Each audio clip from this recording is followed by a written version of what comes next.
Psaume, chapitre 19. La gloire de Dieu dans la création et la loi.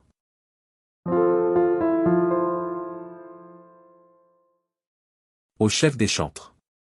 Psaume de David. Les cieux racontent la gloire de Dieu, et l'étendue manifeste l'œuvre de ses mains. Le jour en instruit un autre jour, la nuit en donne connaissance à une autre nuit.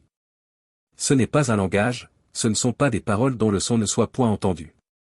Leur retentissement parcourt toute la terre, leurs accents vont aux extrémités du monde, où il a dressé une tente pour le soleil. Et le soleil, semblable à un époux qui sort de sa chambre, s'élance dans la carrière avec la joie d'un héros. Il se lève à une extrémité des cieux, et achève sa course à l'autre extrémité, rien ne se dérobe à sa chaleur. La loi de l'Éternel est parfaite, elle restaure l'âme, le témoignage de l'Éternel est véritable, il rend sage l'ignorant.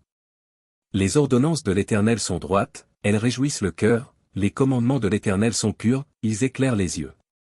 La crainte de l'Éternel est pure, elle subsiste à toujours, les jugements de l'Éternel sont vrais, ils sont tous justes. Ils sont plus précieux que l'or, que beaucoup d'or fin, ils sont plus doux que le miel, que celui qui coule des rayons. Ton serviteur aussi en reçoit instruction, pour qui les observe la récompense est grande. Qui connaît ses égarements? Pardonne-moi ceux que j'ignore. Préserve aussi ton serviteur des orgueilleux, qu'il ne domine point sur moi. Alors je serai intègre, innocent de grands péchés. Reçois favorablement les paroles de ma bouche et les sentiments de mon cœur, ô Éternel, mon rocher et mon libérateur.